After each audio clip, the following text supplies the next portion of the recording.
Have you ever looked back at your years of motherhood and wondered quietly, did my childhood sexual trauma affect my children more than I realized?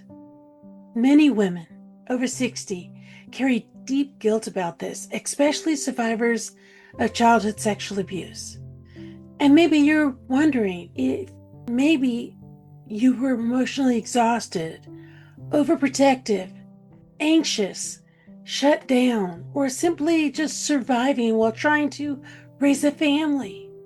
Today, we're going to talk honestly about how trauma quietly affects families, why survival responses are not the same as failing as a mother, and how healing and reconnection, even now, is still possible. Because your story does not end with survival. And it is not too late for peace, healing, and change within your family. Hi, I'm Annette. I'm a pastor, wife, and a survivor of childhood sexual abuse. And here at Awake to Joy, we have honest conversations about trauma, healing, faith, emotional restoration, and peace found in Jesus Christ later in life. And if this conversation speaks to you in your heart today, I pray you'll stay with me until the end. Now, point number one of the heaviest burdens many survivors carry later in life is guilt. Not only over what happened to them, but over the pain and how it may have affected the people they love the most. And many women quietly look back and they think, I wish I had been calmer. I wish I had not worried so much. I wish I had been more emotionally available. I wish I had understood my trauma sooner. And I want to say something carefully here. Trauma absolutely affects families, but survival responses are not the same thing as failing as a mother. Many survivors were trying to raise children while carrying wounds nobody ever saw or ever helped them to heal. And for many survivors of childhood sexual abuse, healing is not a one-time event. Many women did seek counseling. Many prayed deeply. Many worked hard to heal. But trauma healing often happens in layers over time, in a lifetime, especially when abuse happened during childhood development. And sometimes survivors understand new parts of their pain as they go along decades later, especially after retirement, especially after a loss, slowing down, or entering new seasons of reflection later in life. And that does not mean healing has failed. It means healing is continuing. You may have been emotionally exhausted, hypervigilant, anxious, fearful, emotionally shut down, or constantly overwhelmed, but that does not erase your love. Most mothers in survival mode were still doing the best they could with the tools they had at the time, and many children of survivors still knew they were deeply loved, even when their mothers were struggling internally. Now, point number two, the one thing I think many people misunderstand about trauma is this. Trauma does not simply disappear because life becomes busy. Many women spent decades raising their children, caring for their husbands, working a job, helping grandchildren, serving in the church, and carrying enormous responsibilities, all while being silently battling unresolved pain from childhood. And survival mode affects the nervous system. And sometimes survivors become overprotective because danger always feels so close. And one struggle I personally had to recognize in myself was control. And many survivors of childhood sexual abuse become people who feel safer when everything's under control. Because losing control once meant danger. And I could honestly say I struggled with this at times while raising my children. And children naturally want to do things their way, They want to make their own choices. They want to grow independently and sometimes push against boundaries. But for someone carrying unresolved trauma, that can feel emotionally overwhelming in ways we do not always understand at the time. I even noticed it in the simple everyday things around the house, wanting chores done a certain way, wanting things handled in a certain way, feeling frustrated when life felt out of order or outside of my control. And over time, God began showing me something important. Healing also meant learning how to release control, learning to trust, learning to breathe, learning that safety could exist even when everything was not perfectly managed. And I still have to be mindful of that to this day because trauma responses can become unhealthy patterns. And if we're not willing to recognize them honestly before God, sometimes survivors struggle with that emotionally because they never learned what safety felt like themselves. Sometimes they've become people pleasers because conflict feels terrifying. And sometimes they feel emotionally shut down because vulnerability once felt so dangerous. And many women carried shame for these struggles without ever understanding where they came from. But understanding trauma later in life is not meant to destroy you with guilt. It's meant to bring clarity for you because clarity allows healing to begin. And one thing I've noticed as healing continued later in life is this: honesty and healing began changing the emotional atmosphere for me and that of relationships with my adult children. Not because everything suddenly became perfect, but because hiding began losing its power. It became softer. I became more emotionally present, less guarded, and I think my children could feel that difference. When my children were little, childhood sexual abuse was not something I felt their young minds could fully understand. But sharing parts of my story with them later as adults created a different kind of understanding between us.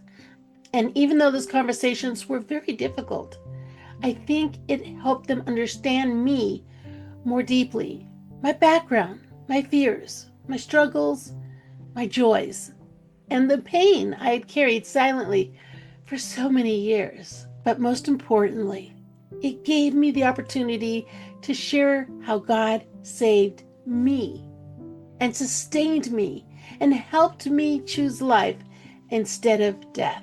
And I believe that kind of honesty can bring healing into families in ways we sometimes do not fully realize at first. And healing changes relationships even later in life. Now, if these conversations help you feel less alone, would you subscribe to Awake to Joy channel? It's a safe place for Christian women over 60, healing from childhood trauma and learning how to walk in safety and lasting joy through Jesus Christ. Now, point number 3, I think, is the enemy's greatest lie is this: it's too late. It's too late to heal. It's too late to change. It's too late to reconnect. It's too late for peace. But that is not how God works. Some women watching today may feel grief over what they wish had been different in their lives of motherhood. And that grief is still real. But healing later in life still matters deeply because when a mother begins healing, emotional walls can soften, conversations can become safer, relationships can be more honest, and families can begin to understand each other differently.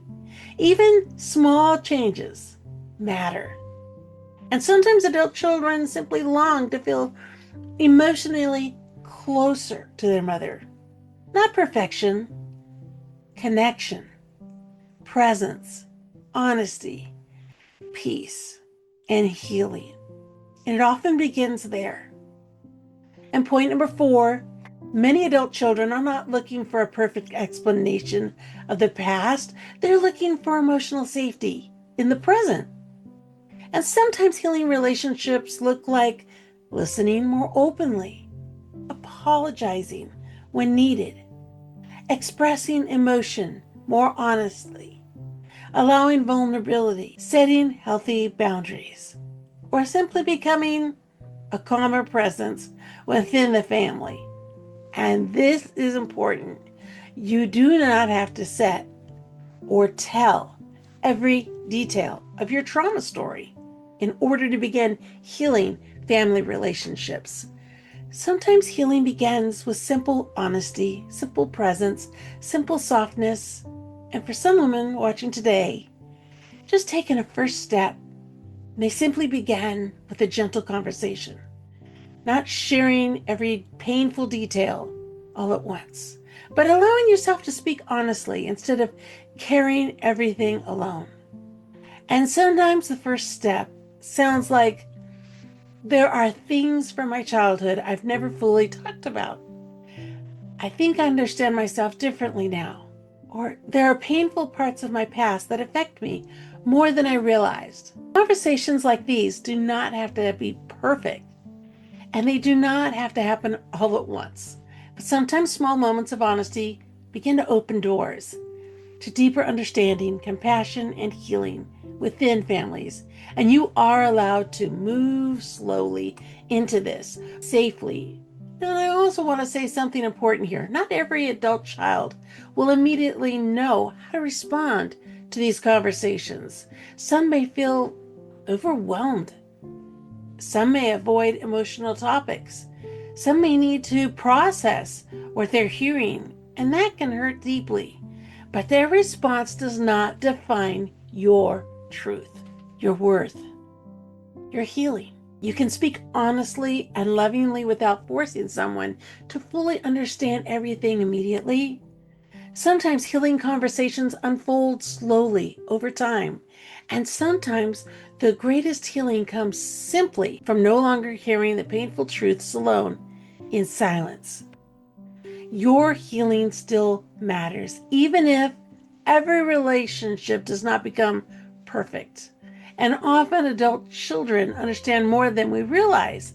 And sometimes, well, they may already know more than we think. Adult children often sense pain long before words are ever spoken. And sometimes they notice fear, anxiety, emotional shutdown, or sadness growing up, even if they did not fully understand it at the time. And sometimes other family members quietly hinted at painful things over the years. And sometimes adult children stay silent themselves because they do not want to reopen wounds or bring more pain to their mother. Many children of survivors carry compassion long before the conversation ever happens, especially when they see their mother healing instead of hiding. I think many survivors carry a quiet grief that says, I wish I had known things earlier. I wish I understood and felt more deeply. But shame kept me frozen in the past.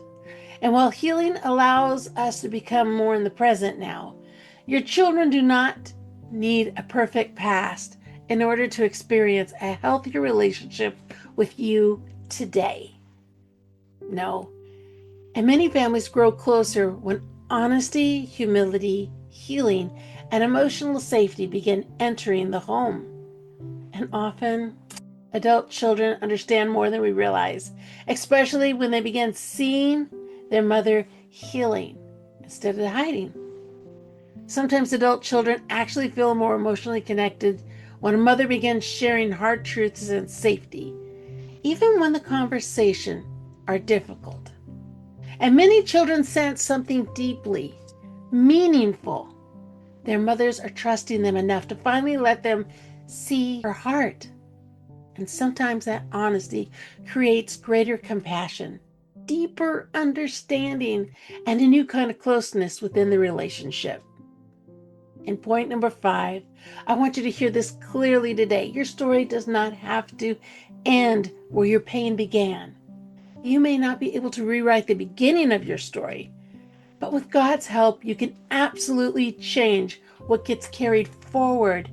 The cycle can stop with you, not because you became perfect, but because you became aware, healing, honesty, and willing to let God heal the place of pain once controlled.